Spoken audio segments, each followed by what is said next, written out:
Life can change in an instant. For many wheelchair users, the struggle to push forward is a daily challenge. After years of development and countless prototypes, we created Rib Grips, the revolutionary wheelchair hand rim covers with built-in ribs for ultimate grip and comfort. No more slick surfaces, no more heat burns, just pure, reliable grip. Rib Grips, empowering you to push forward with ease. Rib Grips, get a grip on your freedom. Discover the difference. Visit ribgrips.com and use promo code GRIP today. You just found the perfect product that helps with staying cool during hot summer runs. No more gross warm water. Stay cool with this product from Gear Handle. This hydration tube cover helps keep your water cool and easily accessible. Stay hydrated during those long summer runs or even delay from freezing in the winter. Plus, they're compatible with various brands of water bladders and come in various colors. Visit gearhandle.com and use promo code H2O today. We are Rogue Media Sports.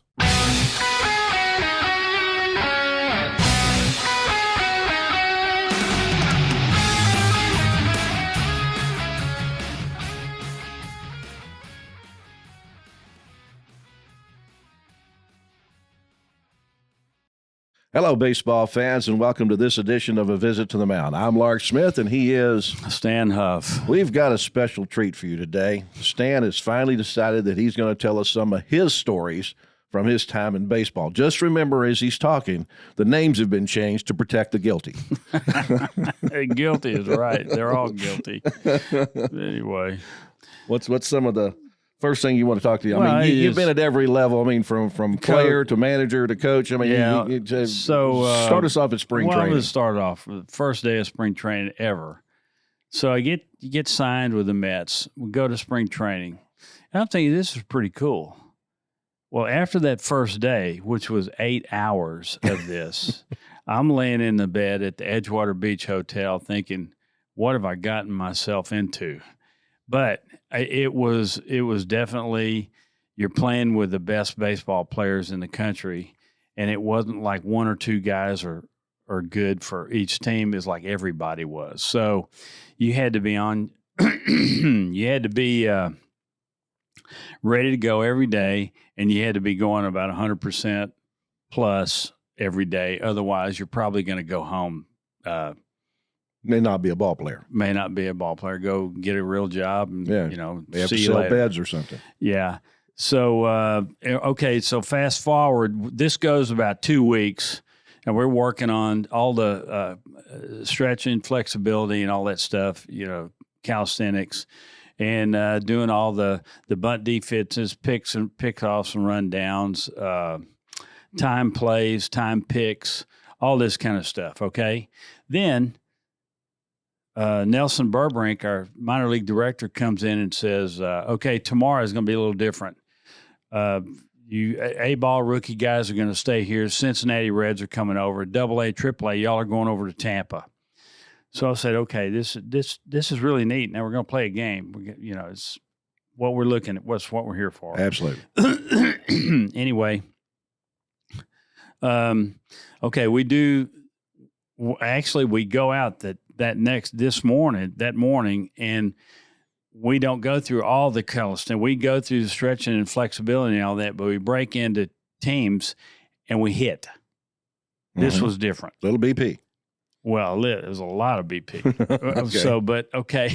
Anyway, and okay, so we break for lunch. And we get a boiled egg and a beef bouillon. It was this not much of a lunch. Yeah, this isn't gourmet lunch. This is the bottom of the barrel. Anyway, we go out and the bus comes in from Tampa with all the Cincinnati Reds guys. And I'm watching this bus and I'm looking at these guys are like 7 feet tall. So what's going on here? And I'm looking at our team. It's a bunch of pygmies, me included. So, all right. What I remember, and you remember where you were when something major takes place, right? So this particular day, I remember this well. Chuck Hiller was our manager, and he had me batting fourth, and I was catching. Okay, so well, all right, I'm thinking I'm in the lineup. I get to play. I'm batting fourth, so I guess he's sees something he might like and wants to, whatever. But anyway, what I remember was I let off the second inning because they got 3 outs. Okay, yeah. So I remember going to the plate and thinking, this is for real. And now all of a sudden, I'm getting like stage fright. Yeah. Okay, that's not supposed to be happening. Not now. No. Well, my legs started shaking at the plate. And I could hear everybody in our bench over there on the third base side. They were laughing. So I backed out. I backed out and got some dirt on my hands. And I thought, well, okay, you're going to either do this now or you're going to take your sissy butt back home today. Well, I worked the count pretty good and I got a base hit. I hit it right through the guy's legs. And it was like all the pressure was off now. Sure. And later on, I heard the minor league director telling one of the scouts, says, Huff can hit. So that pretty much, I felt like I'd made it. But I hadn't made anything. No, you just got your first hit. It took the pressure off. It really did. And when it did that, it was like wonderful. So, okay, we go to Marion. We go to Marion, Virginia. This is in the Appalachian League. Okay, and this is in the deep sticks in Marion. I mean, it's Appalachian Mountains, the whole bit, a lot of pine trees and the whole thing. So we're playing at Marion, Virginia. I remember Mr. Barnett, who was a banker in town. He was the PA announcer. And he said, welcome to Marion, Virginia, where the stars of tomorrow shine tonight. I remember that very well. Very good. I like that. It's funny. Nolan Ryan had pitched in that ballpark 10 years before this. Mm-hmm. Anyway, you're looking around the landscape and it's real pretty. And, there's a hill up on the right and there's a big building up there. Well, it was an insane asylum. Is that where old ball players go? Probably. But it was not abnormal to see in any game at night these guys coming out and howling at the moon and, barking at everything going by and doing all the crazy stuff. Mm-hmm. So I thought, wow, where are we? We're in Twilight Zone. This is not the big leagues yet. Yeah. So in that league that year, Bristol that was the Detroit Tigers. Right. And that team actually went to the World Series and won it in 1984. Okay. They beat San Diego. Right. Anyway, they had Mark Fidrich on that team. The Bird. Mark the Bird Fidrich. And, he talked to the ball. He talked to the dirt. Yeah. He'd get down on one knee and pat the dirt. Yeah. Talk to the dirt. Yeah. And he was talking the whole time. I didn't know anything about this. And Lance Parrish was catching.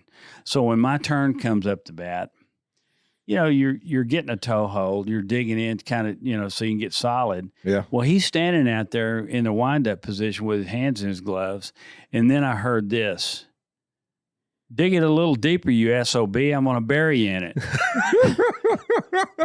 And I've never heard anything like that. That came from Fidrich? Yeah. But Lance Parrish is laughing. And I looked at the umpire. I said, can he say that? And the umpire said, well, it sounds like he just did. Well, that just infuriated me. And the guy got in my head, and I took 3 of the wildest swings you ever saw. Uh-huh. And he struck me out. It's lesson 1. But as going back to the dugout, I'm pointing the bat at him thinking, I'll be back. Yeah. So after that, I got composed, and even Chuck Hiller came up to me at the end of the inning and said, he got in your head, didn't he? I said, you going to let him do that? Said, no, I'm not going to do it. I know what's happening now. I said, this is a whole different ballgame than it was in high school and college. No kidding. And so the next time up, I wanted to hear more of that because I was ready for it. Yeah. I was digging. He kept chirping back, and I kept digging. He kept chirping, and I kept digging. I even stepped out, and he was talking while I was stepping out. I got back in. I was digging, I said, umpire said, "Can we play ball?" I said, "Yeah, let's go." Well, that particular time, I was ready. I can't remember what the count was, but I hit a line drive right between his legs. Now, when I got to first base, I said, "What did you say to the ball when it nearly denutted you?" Well, look, this guy could pitch. That's all there is to it. But that was my one shot of getting back, and I did okay, something like that. But so. Well, that particular year, we went into instructional league, and I got invited to instructional league, and the catchers there were Jay Clevin, Ned Yost, and myself. Okay. And this is where you work on stuff that they want you to work on, and nothing. They don't keep stats or anything. So, well, we go over to the Detroit Tigers. Facility. Here's Detroit again. Yeah. So we go over there to their instructional league, and they got Ron LaFleur. Now, if you remember, Ron LaFleur, Billy Martin was managing the Detroit Tigers, and Ron LaFleur was in jail for I think marijuana or something. Yeah, whatever. Yeah. So, well, they got him out of jail, and he said he would personally, be his take care of him. Guardian, take care of him. So they let him do it. Well, this guy's in an instructional league, and I mean, he hit a ground ball to Mark DeJohn, our shortstop, and Mark picked it and threw a bullet to first base, and this guy was wiping himself off past the bag when they caught the ball. Yeah, he's fast. And it was, amazing. But before this all started, Clyde McCullough, our catching instructor, is a tough old boot. He said, "All right, boys, you guys, Jay, Ned, Stan," said, whoever throws Ron LaFleur out first gets a 6-pack of beer. We all thought, well, that's kind of cool. Yeah. I never had a coach give me a beer before, but okay, we'll do that. You're in the big leagues now. All right, so Jay had his chance, and Jay had a really good arm, and he didn't throw him out. Ned had his chance. He didn't get him either. So my turn comes about. I threw him out. Matter of fact, Keno Perry caught the ball at second base, put the glove down, and LaFleur slid right into the tag. He was out. All right, so at the end of the game, we go back to the Payson Complex over in St. Pete.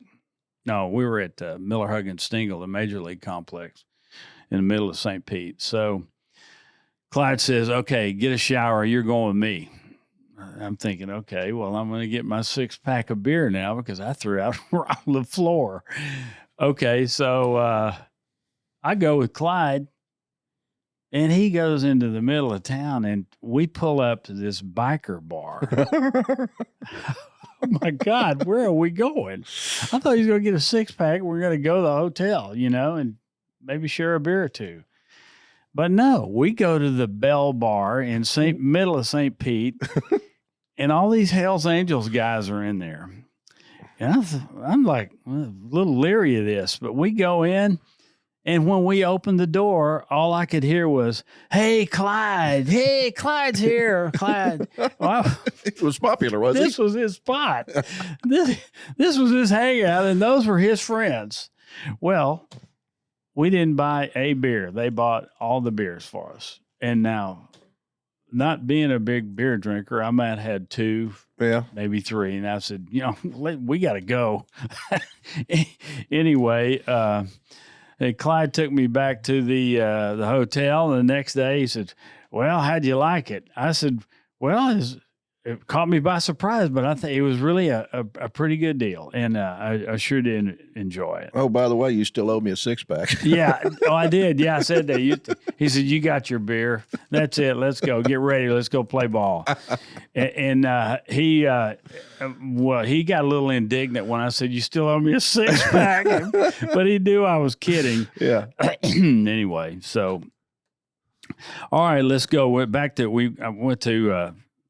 go to Lynchburg, Virginia.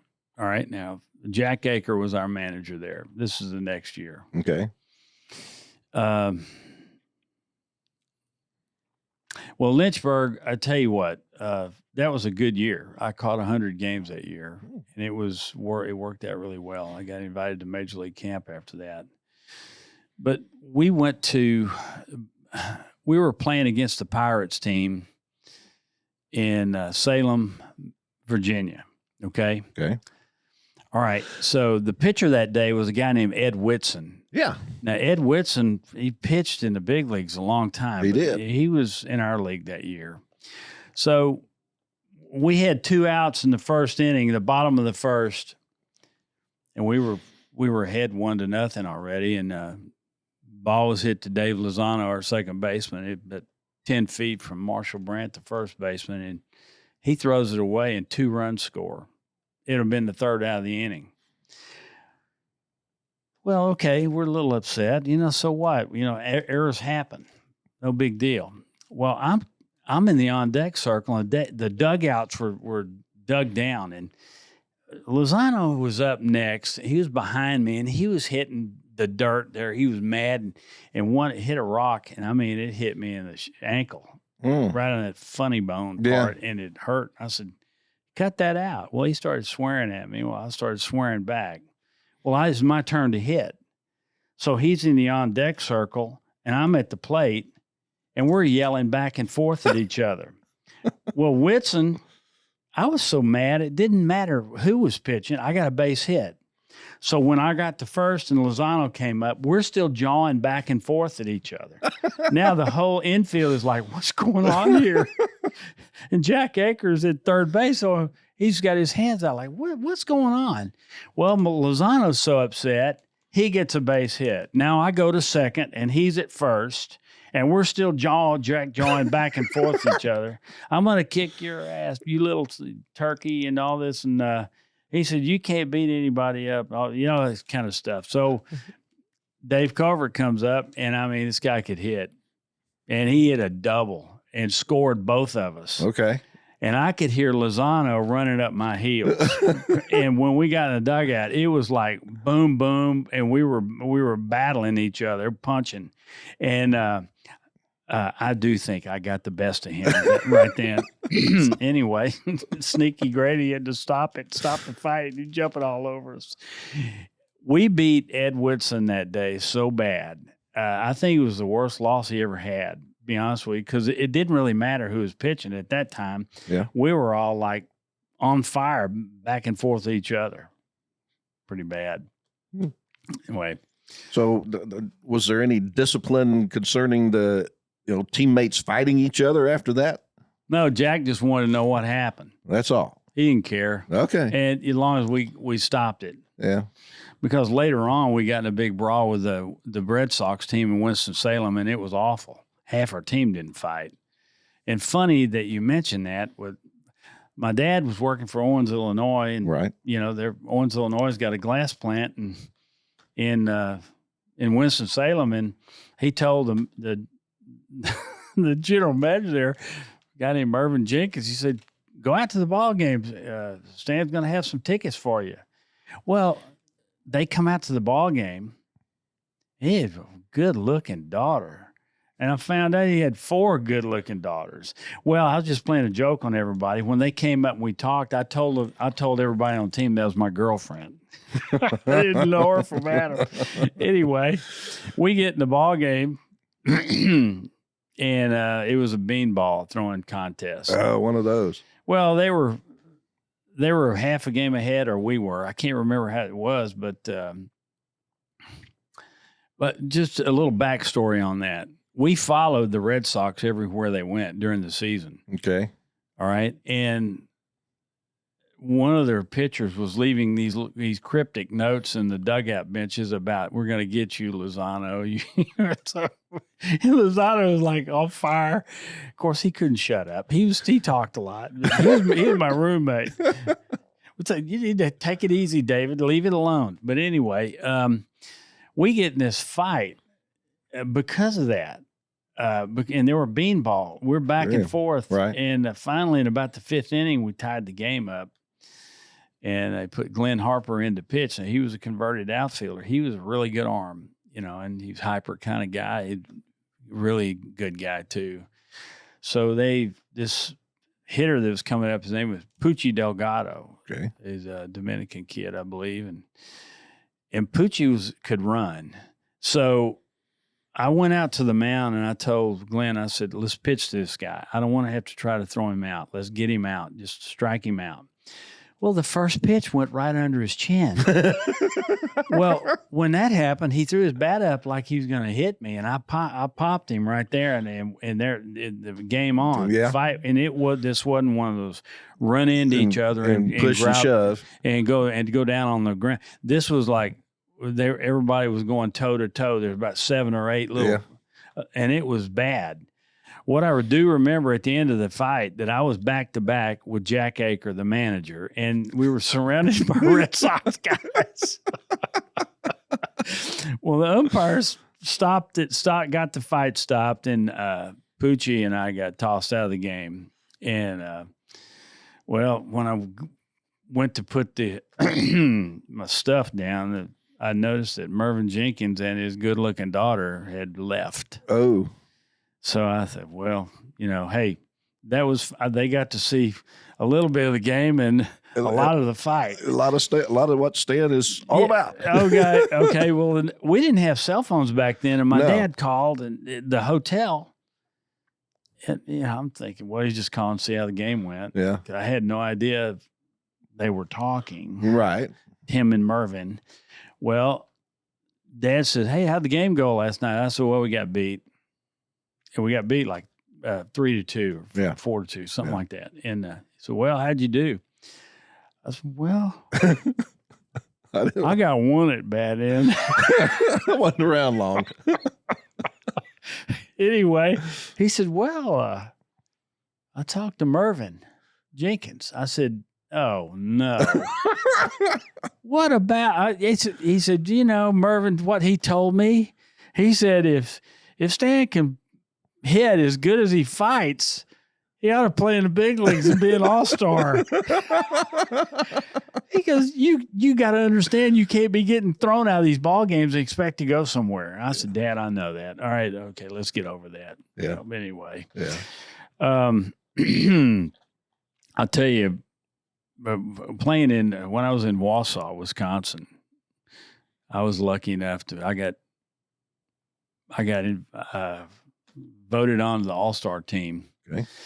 So we had to go through Milwaukee to get to Quad Cities. And Milwaukee is where the Major League All-Star game is going to be played that year. Okay. So Mike Fader, our general manager, had tickets. And after we played the All-Star game and our All-Star game in Quad Cities, we stopped in Milwaukee. Now, Tony Kubek, who played for he's a 1957 Rookie of the Year. Right, playing for the American Yankees, League. shortstop. Yeah, shortstop for the New York Yankees. Well, he lived in Wausau. He used to put on his Yankee uniform, come out and work out with us. Okay. Well, him and Joe Garagiola were the play-by-play guys at that time. Right. So when we got in the ballpark, I saw Tony down. I said, hey, Tony, I'm yelling at him. He said, come on down. So we had Jim Brown was our chauffeur. I mean, he was our kind of traveling secretary type guy. Well, he's a concierge. He was with us. Okay. He had nothing to do with the ball club, but Okay. he knew Fader, and Fader said, "Come on, you can go with us." So he and I go out on the field, and we're getting some autographs. I got Mickey Mantle's autograph, and I was going to get Stan Musial's autograph, but Jim Brown went off on Joe Garagiola, and I thought, what are you doing? Why are you out here? and Garagiola had us off the field. Had you removed, huh? Yeah. Well, anyway, we went up and and we must be in the front row. We were up in a nosebleed section. You got the euchre seats. Yeah, the Bob Euchre seats. And that was pretty good that year. So then, went to after that I went to Jackson, Mississippi, and we had a bus. It was one of those buses like you saw in Bull Durham. Yeah. Only our bus was like a city bus. It didn't have a bathroom on it. So we had to take that bus to El Paso from Jackson. Oh, good grief. Okay, so that night after the ball game, Bob Wellman said, "Y'all go take a shower, go get something to eat, come back here. We're leaving at 2:00 in the morning to go to El Paso." Wow. Well, at about 4 or 5 o'clock in the morning, after a few beers, everybody said, "We got to go to the bathroom." Well, we're on Interstate Probably 20, yeah.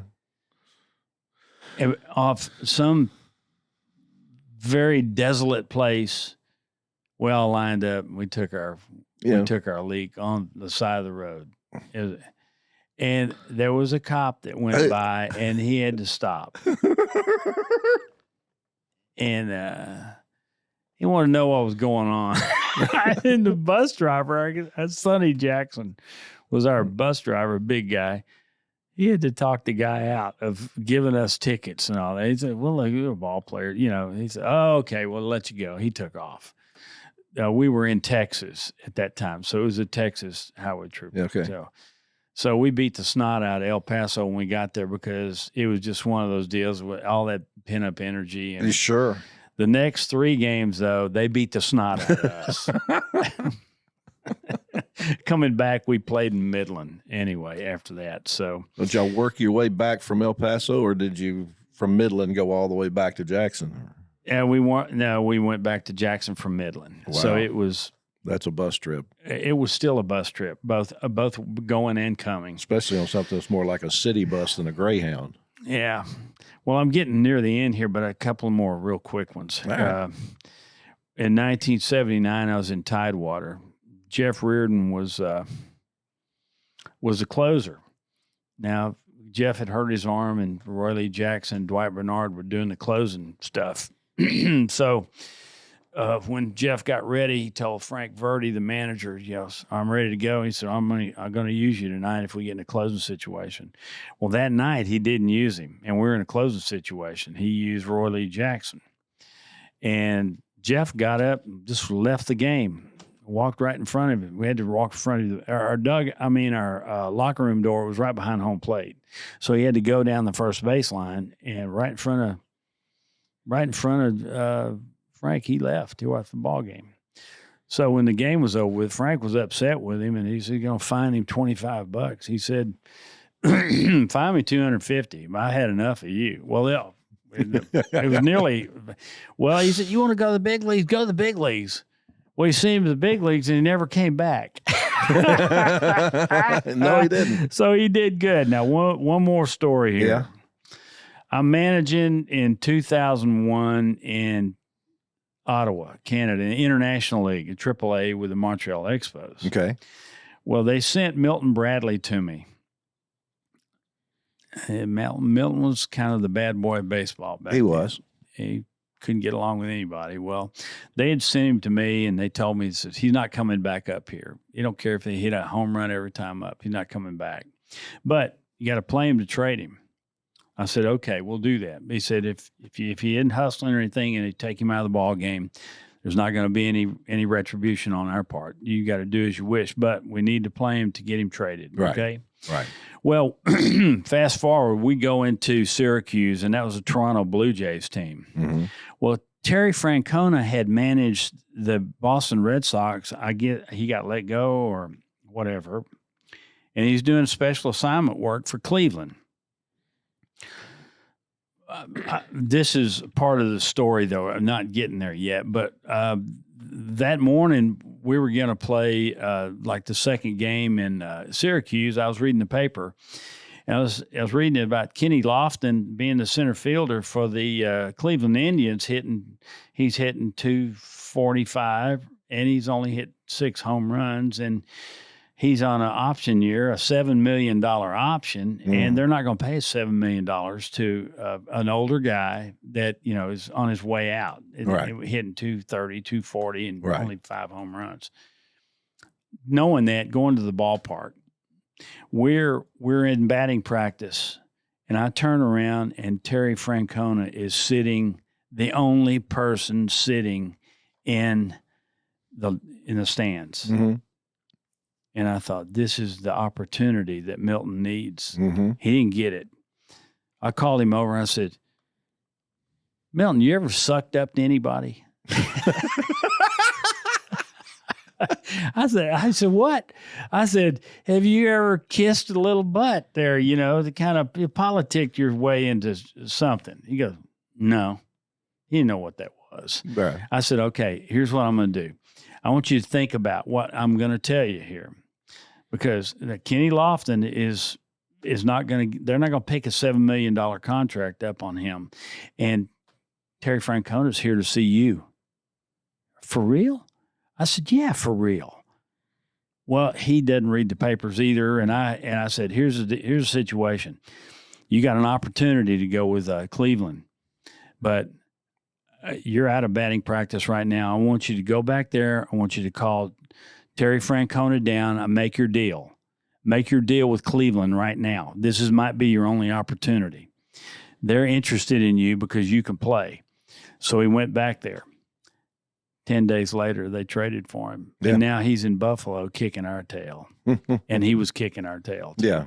If you were the commissioner in baseball, what would you change? What would you change it? If I'm in charge of Major League Baseball, first thing I do is get rid of instant replay. Okay. Why? It's unnecessary. It's a human game played by human beings. We don't need TV and electronics interjecting itself into the game. It slows the game down, right? It slows it down. If we're going to speed it back up by taking away instant replay, I'm doing away with the pitch clock. I don't like the pitch clock. I think it takes away a lot of the strategy of the game. I agree with that. I get rid of the pitch clock. The only thing I would add, and I'm sure that you're going to call this Little League, but they do it in Little League softball. At first base, they have a red base. It's out in foul territory at first base. That takes away those plays between home plate and first base where the runner is running inside the lane or outside the lane. They have to hit that red bag as opposed to the white bag, so that has them running in foul territory.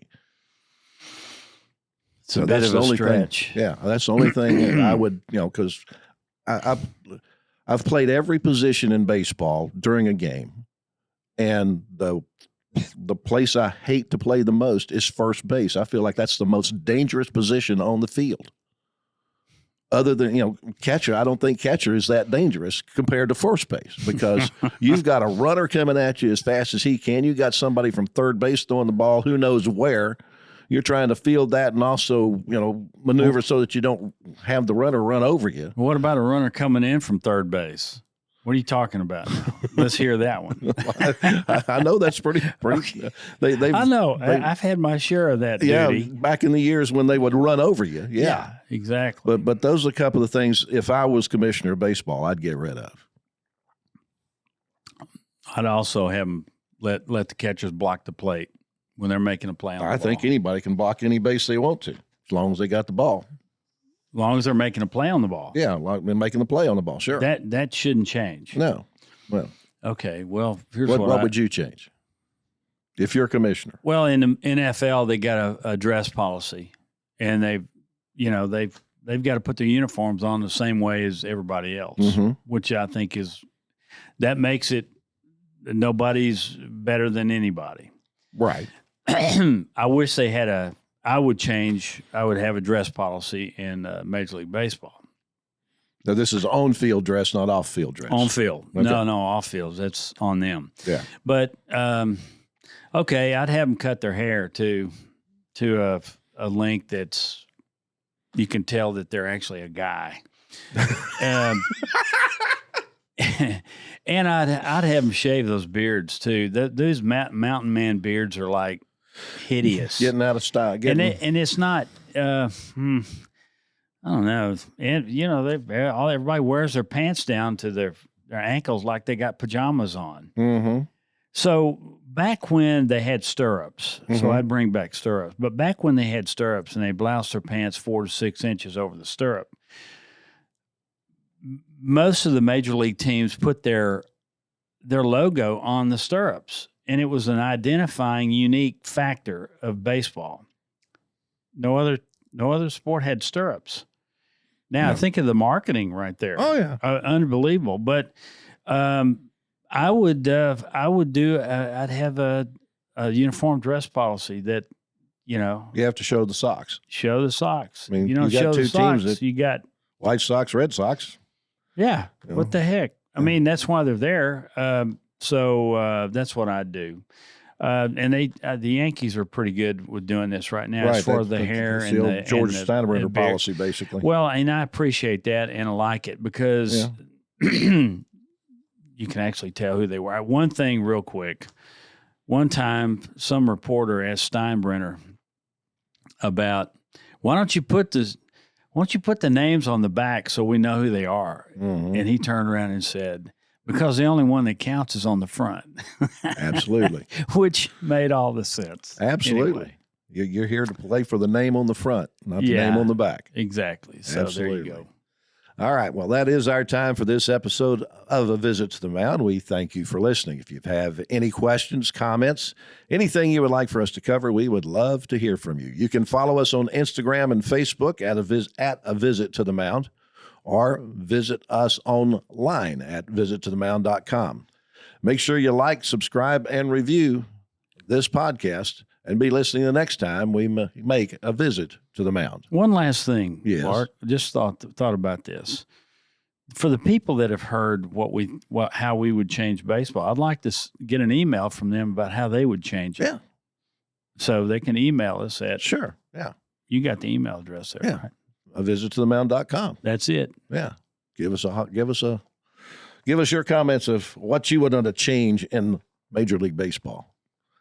That'll wrap up this visit to the mound. We certainly appreciate you joining us today for a little baseball talk. Anytime you want to hear something about baseball, you can find us anywhere you get your podcast, or you can go to roguemedianetwork.com for the next edition of A Visit to the Mound.